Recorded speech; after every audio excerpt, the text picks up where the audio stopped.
Para comenzar a hablar de este Black Sabbath con Ian Gillan, deberíamos analizar los dos casos por separado.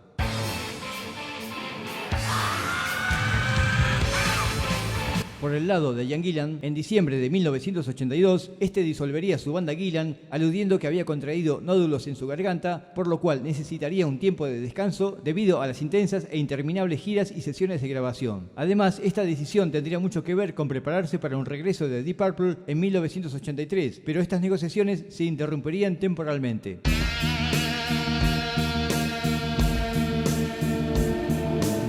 Por el lado de Black Sabbath, tras la partida del vocalista Ronnie James Dio y el baterista Vinny Appice en 1982, el futuro de la banda sería una incógnita. Los restantes miembros originales de Black Sabbath, Tony Iommi y Geezer Butler, comenzarían a audicionar cantantes para continuar con su carrera. Los vocalistas Nicky Moore de Samson y John Sloman de Lone Star serían considerados, e incluso existirían rumores de que el cantante Michael Bolton también había realizado una audición. El manager de Black Sabbath, Don Arden, les sugeriría convocar a Ian Gillan como vocalista. A principios de 1983, Tony Iommi y Geezer Butler se contactarían con Ian Gillan para realizarle este ofrecimiento. Ian Gillan se mostraría reacio en un principio, pero su manager lo convencería de reunirse con los integrantes de Black Sabbath. Tras una noche de excesivo consumo de alcohol, Ian Gillan se comprometería con este proyecto, cuya intención sería formar un supergrupo que en un principio no se llamaría Black Sabbath, pero debido a presiones del manager Don Arden y de la compañía discográfica, serían obligados a mantener el nombre de Black Sabbath. Esta formación de Black Sabbath quedaría integrada por Ian Gillan como vocalista, Tony Iommi en guitarra, Geezer Butler en bajo, el retorno de Bill Ward en batería y Geoff Nichols en teclados, y comenzarían a componer nuevo material a partir de febrero de 1983.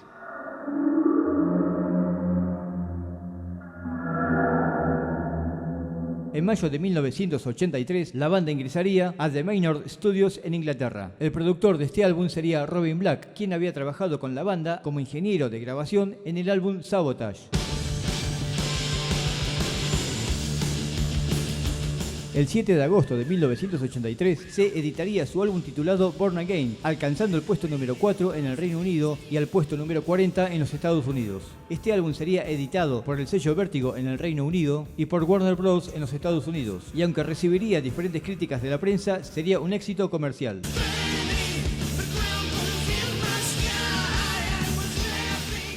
Born Again comenzaría con toda la furia de la canción Treasure, que contaría con un videoclip para su difusión. Esta canción sería editada como simple. Aunque Bill Ward había grabado la batería en este álbum, no aparecería en los videoclips.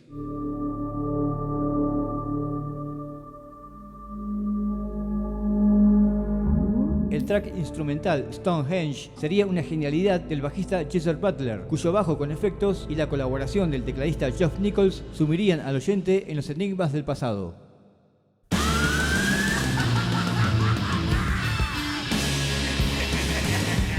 Uno de los mejores momentos de este álbum sería Disturbing the Peace, destacándose la performance de un enardecido Ian Gillan.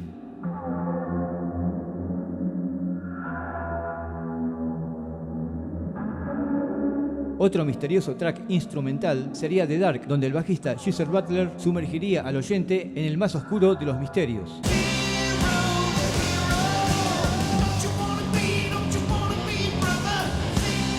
Otra joya de este álbum sería Zero the Hero, destacándose la poderosa y voluminosa base rítmica de Geezer Butler y Bill Ward.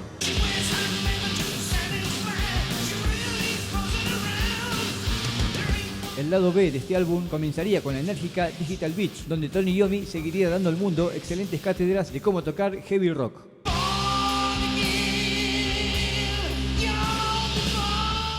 Quizás la frutilla de este álbum sería la monumental Born Again, destacándose la poderosa voz de Ian Gillan.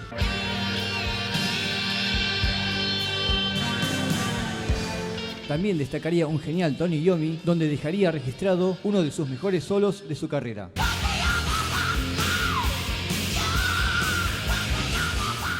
Otra auténtica cátedra de cómo debe tocarse el hard rock sería la contundente Hotline, la cual debería ser materia de estudio en las futuras universidades del heavy metal. Este álbum cerraría magníficamente con la canción Keep It Warm, la cual, según Ian Gillan, estaría dedicada a su mujer.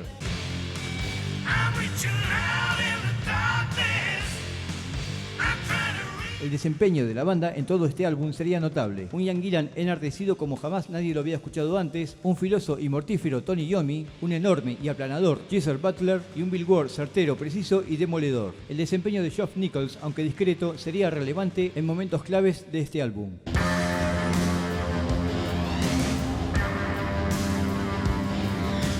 Posteriormente a la grabación, los integrantes de Black Sabbath no quedarían demasiado conformes con el sonido final de este álbum, y el más disconforme sería Ian Gillan, quien además aborrecía la tapa del nuevo álbum. Para algunos, este álbum debería haber sido mezclado de otra manera, mientras que para otros, el resultado obtenido de la grabación sería aceptado tal como se había lanzado a la venta. Este álbum continuaría generando intensos debates hasta el día de hoy.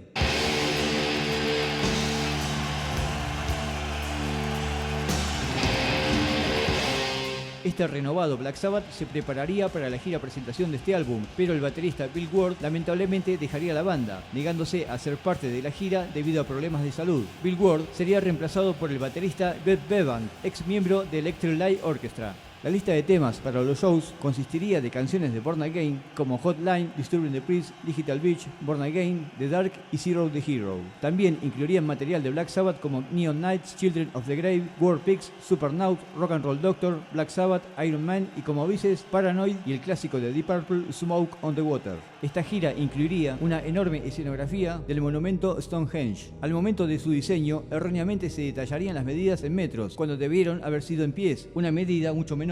Por consiguiente, se recibirían enormes piedras de fibra de vidrio, las cuales, debido a sus colosales dimensiones, serían imposibles de ensamblar sobre los escenarios, complicando además la logística para su traslado. Las piezas de esta escenografía se deberían modificar realizando recortes más pequeños durante la gira.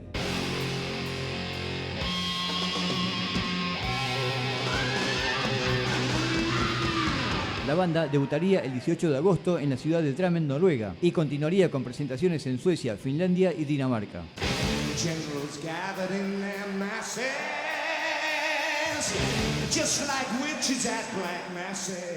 El 27 de agosto de 1983, la banda encabezaría el Festival de Reading en Inglaterra. La gira proseguiría durante septiembre y octubre por toda Europa.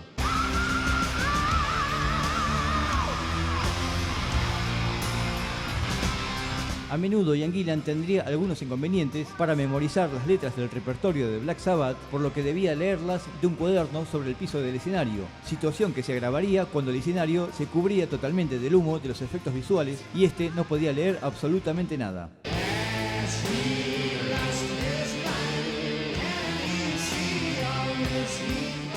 Desde el 20 de octubre al 30 de noviembre, Black Sabbath realizaría una gira de 30 conciertos por Canadá y los Estados Unidos.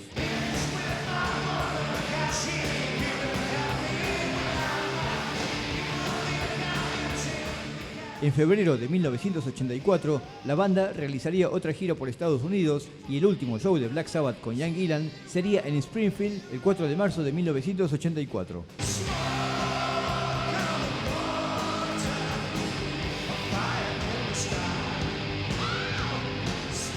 Esta formación de Black Sabbath y este álbum serían defenestrados por muchos seguidores, tanto de Deep Purple como de Black Sabbath, pero esta alineación también sería aceptada, amada y por sobre todo respetada por muchísimos seguidores de ambas bandas. Y sin dudas el álbum Born Again dejaría escrita una de las páginas más gloriosas de la historia, no solo del rock, sino de la música en general.